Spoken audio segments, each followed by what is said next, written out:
The sun blazed gently over the city of Lagos, casting a golden hue on the lush green lawns of a co-Atlantic's most exclusive event center.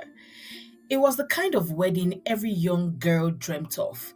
A luxury affair with imported flowers, a Swarovski studded wedding gown, and a guest list brimming with Nigerian's creme de la creme. Amara stood at the center of it all, radiant in her ivory lace gown, her heart beating as she glanced at her husband to be. Chuka Obilo, a multi-millionaire businessman in his early 40s, stood tall and confident. His custom-made tuxedo fitted perfectly over his broad shoulders. He was the man every woman wanted. He was wealthy, charming, and powerful. Amara, a 26-year-old graduate of the University of Nigeria, Nsukka, had caught his attention at a tech conference in Victoria Island, where she was working as an usher. Within 3 months, she had gone from a one-bedroom apartment in Yaba to jet-setting across continents with Chuka. The wedding was not just a celebration of love, it was a statement. The media couldn't stop talking about it. Socialites whispered in admiration, and even some, with hidden jealousy, marveled at the life Amara had stepped into. She had been raised by a widowed mother in Enugu, working small jobs to support her younger siblings. Now, she was dining with senators and attending private soirees in Banana Island. Choka's gifts were extravagant: designer bags, a brand new Benz, the latest one, oh, a house in Lekki Phase 1. Her friends often teased her, saying she had hit the jackpot, and maybe she had. As she exchanged vows under the arc of white roses, Amara believed her fairy tale had just begun. Now, fast forward to after the wedding. Married life was everything she had imagined, and more. Her typical mornings began with freshly squeezed orange juice served in bed by a domestic staff, and her evenings ended with candlelit dinners prepared by the best trained chefs. Chuka had insisted she resign from her marketing job shortly after the wedding, saying he wanted her to enjoy a life of leisure. At first, she resisted, unsure of what she would do with her time. But the allure of her new lifestyle was too tempting. Spa days in Ikoyi, shopping sprees to Dubai, weekend getaway to Cape Town. It all felt like a dream. Every month, Chuka topped her accounts with generous allowances, and whenever they argued, no matter how minor, there was a diamond necklace or another luxury gift to smooth things over. Friends from her past began to drift away, some out of envy, others because they simply could not relate anymore. Amara's world had changed, and she had no desire to look back. Her mother was very happy for her. It felt like God had finally answered her prayers by sending a good son in law to break the shackles of poverty in their family. Chuka had given her everything she had ever prayed for. Yes, he was older. Yes, he had a reputation with women before they met, but all that was in the past now. Or so she believed. Whenever she heard whispers or caught odd glances from female staff in the mansion, she brushed them aside. Chuka was hers now, and even if there were signs, what man didn't stray just a little? The cracks in her marriage started to show subtly. Chuka began to come home later than usual, his excuses wrapped in the usual business jargons. Either his meeting ran over, or his flight got delayed, or he had deals to close urgently. At first, Amara did not question it. After all, she had seen firsthand how busy his schedule could get. But then there was the lingering perfume scent on his shirt, the unfamiliar earrings she found wedged between the couch cushion in his office, and the late night phone calls he took on the balcony with hushed voice. The worst part wasn't even the lies, it was the silence that followed them. Chuka no longer looked at her the same way. He became colder, less present, more mechanical in his affection. Whenever she brought it up, he dismissed her concerns with a kiss on the forehead and a fresh gift the next day. But Amara was no fool. She knew something was happening. Her instincts screamed at her, but her lifestyle whispered louder. Each time she caught a glimpse of herself in the mirror, draped in silk and gold, she reminded herself that love was not the only reason people stayed married. Her friends, those in a new circle, often joked about managing your man and closing your eyes when the money is talking. They made it sound like a rite of passage, and so Amara chose peace over confrontation. She focused on her beauty routines, her curated Instagram presence, and her charity events. If Chuka was cheating, at least he was discreet. At least he came back home. She had everything she ever dreamed of. But the only thing missing was a child. It had been 5 years.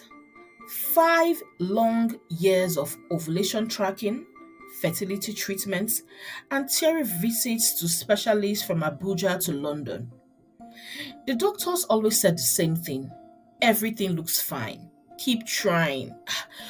But hope was beginning to feel like a cruel game. Chuka had stopped attending the appointments with her. He always had something more important to do: board meetings, international trips, or the usual, "You worry too much, babe. God's time is the best." Even worse, he had begun to hint that maybe the problem was with her, a suggestion that stung more deeply than she cared to admit. At night, the silence in the old below mansion was loudest. Amara often laid in bed, staring at the ceiling, her thoughts spiraling to places she had long avoided.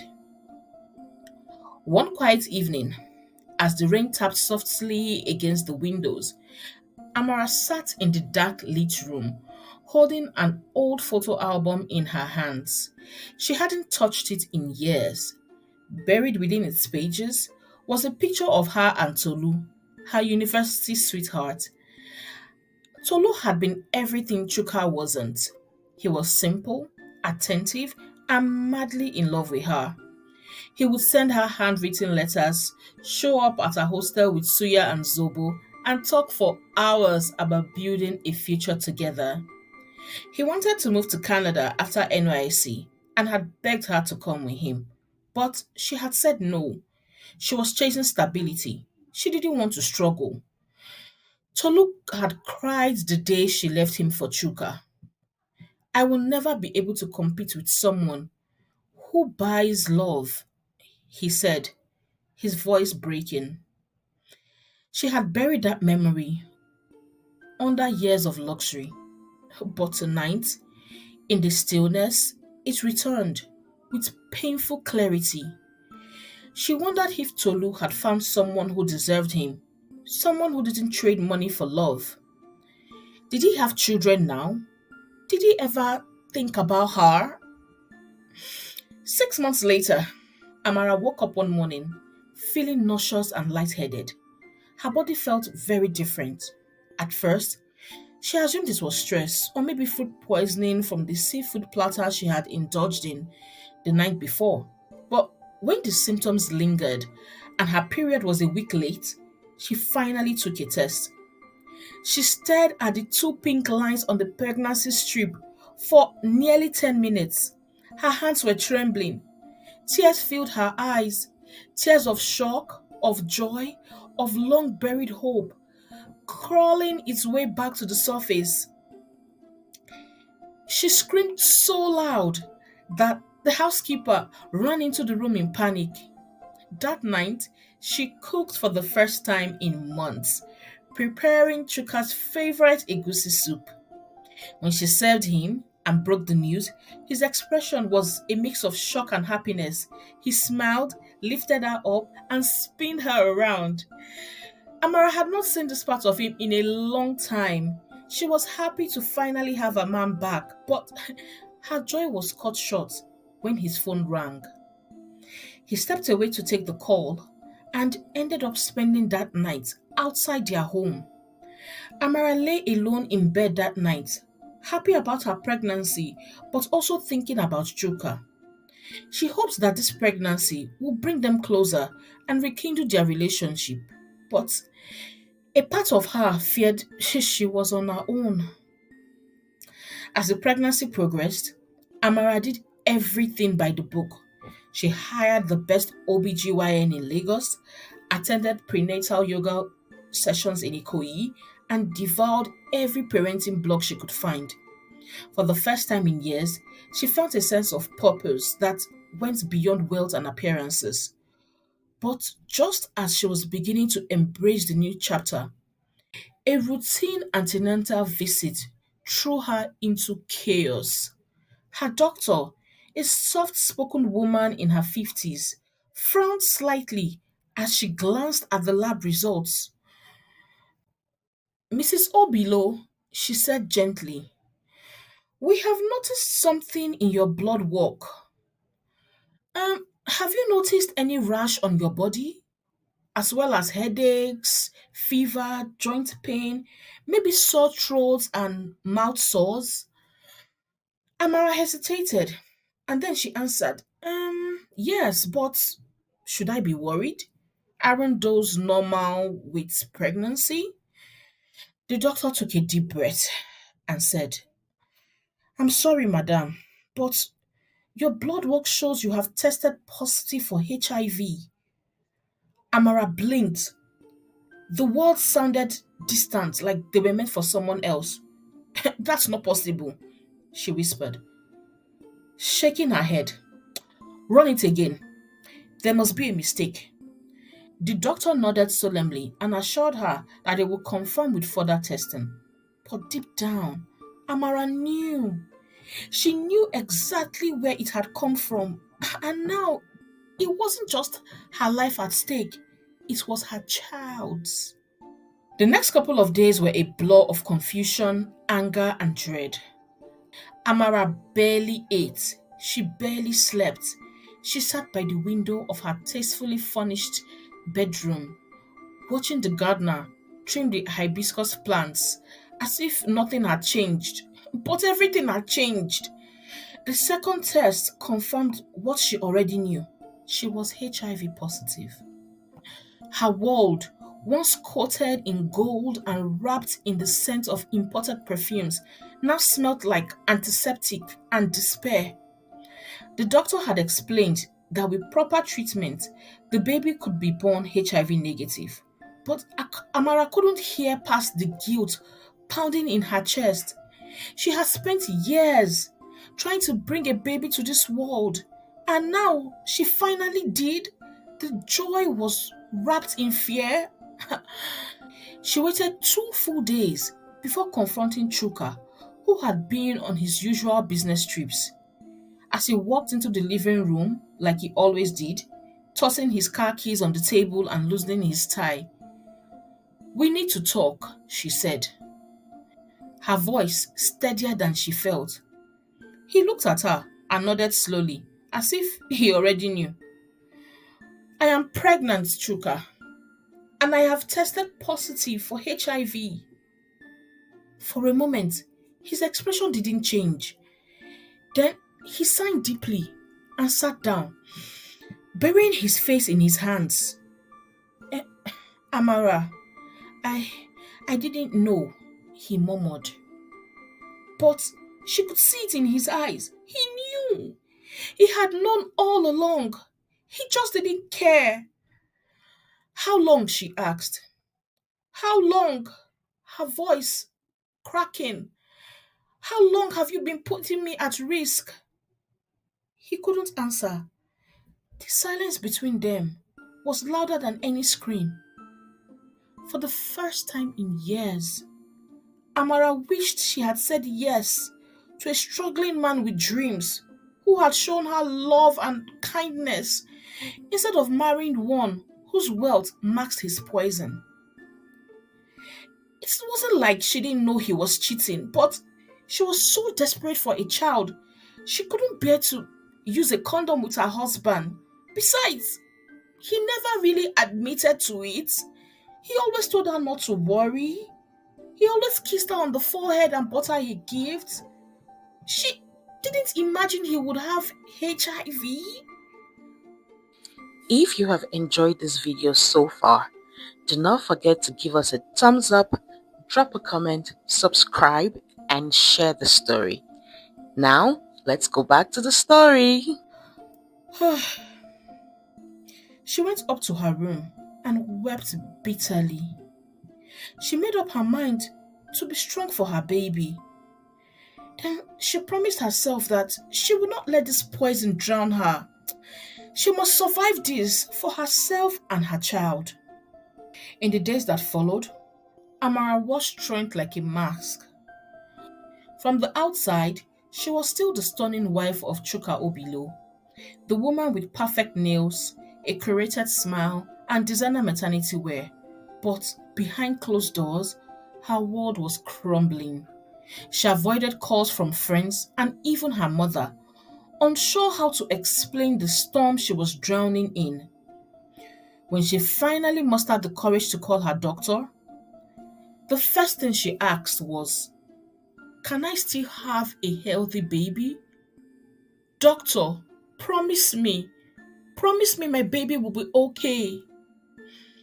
The doctor assured her that with antiretroviral therapy, regular checkups, and proper delivery planning, her baby had a high chance of being born HIV negative. It gave her hope, a fragile thread she clung on to like a lifeline. Meanwhile, Chuka had retreated into himself. He didn't offer apologies, nor did he try to mend what was broken. Instead, he continued living as if nothing had happened. He even had the audacity to suggest keeping the whole thing quiet to protect their image. That was when Amara realized something deep. This man had never truly loved her, only what she represented. She was the pretty wife, the trophy, the convenient distraction from his own emptiness. She wondered how many other women he had endangered. How many people were walking around with invisible scars because of him? Every time she looked at her baby bump, a mix of love and fear surged through her. She had to protect this child, not just from the virus, but from the legacy of a man whose wealth had blinded her to his recklessness. As she stood at the balcony one humid afternoon, watching the clouds gather above Lekki, the air felt heavy, like it was holding back tears of its own. Her phone sat on the side table, screen lit up with her mother's name. She had avoided her calls for days, knowing the moment she heard her mother's voice, the floodgates would open. But now, with the baby's arrival getting closer and her heart growing weary, she finally answered the call. "Amara, my daughter, you haven't called me, oh. How is my grandbaby?" Her mother's voice rang with joy. Amara broke down.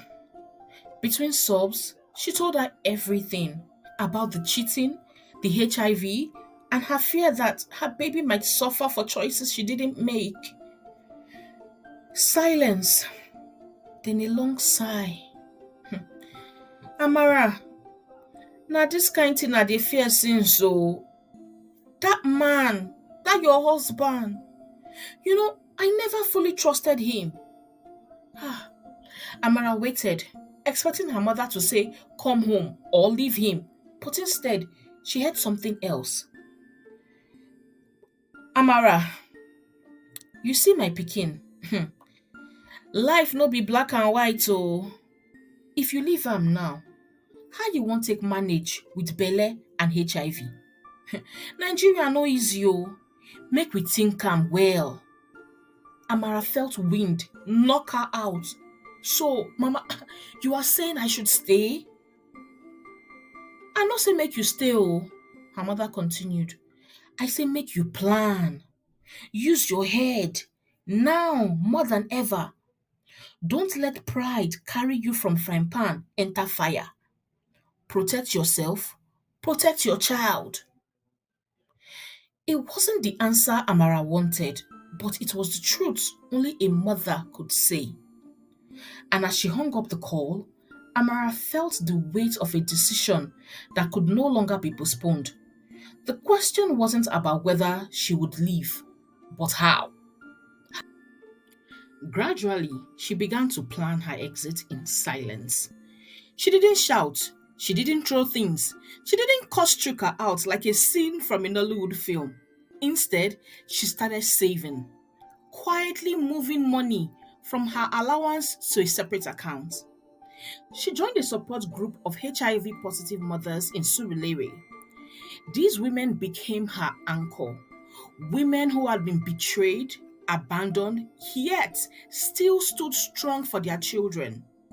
They taught her how to fight with dignity, how to prepare for childbirth without fear, and how to embrace the fact that her status did not define her. After one of their meetings, Tara, a woman in her mid 30s who had three children and had been living with HIV for the past 5 years, invited Amara for a special service in her church. Though reluctant, Amara accepted the invitation. She had been raised in a Christian home but had never really cared much about having a personal relationship with God. On the day of the service, she arrived at the church and sat in one of the seats at the back. As the pastor preached about how God loved man so much that he gave his son to die for us, Amara felt her chest tighten. She wondered if God would love someone like her enough to accept her and save her baby. Just then, the pastor made a call for those who wanted to give their lives to Jesus Christ. A deep conviction in her spirit pushed her to accept the altar call. That evening, she gave her life to Jesus Christ and accepted him as her Lord and Savior. There and then, she made up her mind to develop a personal relationship with God and trust him completely. As she lay in bed to sleep that night, she felt sweet peace, one that she had never experienced before. She did not know how, but something told her that everything would be just fine. She created a new routine that involved reading God's word, praying fervently, and attending church services. She read scriptures about God's promises, which strengthened her faith and belief that her child will be born healthy. Chuka, meanwhile, remained comfortably oblivious. He continued his lifestyle of business trips, whispered calls, and fake smiles for paparazzi photos. Amara stopped confronting him. What was the point? She had long accepted that his love had been a lie. Her focus now was her child. She had chosen a private hospital on the mainland for her delivery, far from the socialite circles she once belonged to.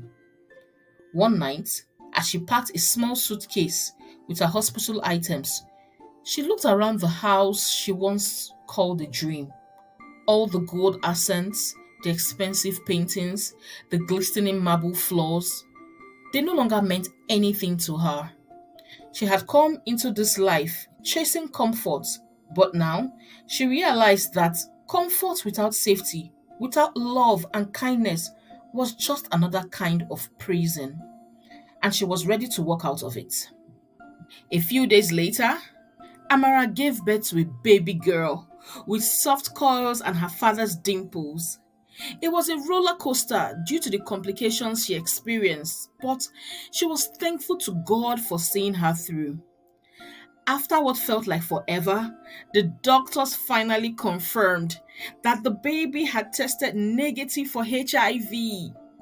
This was nothing short of a miracle, and Amara was so thankful to God. She named her baby girl Ziora, a name from her Igbo roots that meant show the world, because that's what this child was, proof that from pain, God could bring out beauty. Chuka sent flowers and a new gold bracelet, but he wasn't there. Not at the birth, not during the night when Amara was fighting for her life due to complications, not when Amara first set eyes on the newborn, overwhelmed by love and fear all at once. She didn't even care anymore. Her mind was already on the future, on starting afresh. She knew she would leave. She just didn't know when. As she walked through the hallway of the hospital, her baby in hand after being discharged, she didn't know whether to go to her Lagos mansion or head home to Enugu with her mother. Just then, she heard a voice call her name behind her. It was a warm voice, familiar and laced with surprise. She turned slowly, heart skipping a beat. She knew that voice, and behold, it was Tolu, her university sweetheart, standing there, looking taller than she remembered, eyes still kind, face still handsome. He looked stunned. Wow, it is really you, he spoke. She opened her mouth to respond, but the words got stuck in her throat. They both stood there, years of silence, filling the space between them like smoke. And just like that, her world shifted again.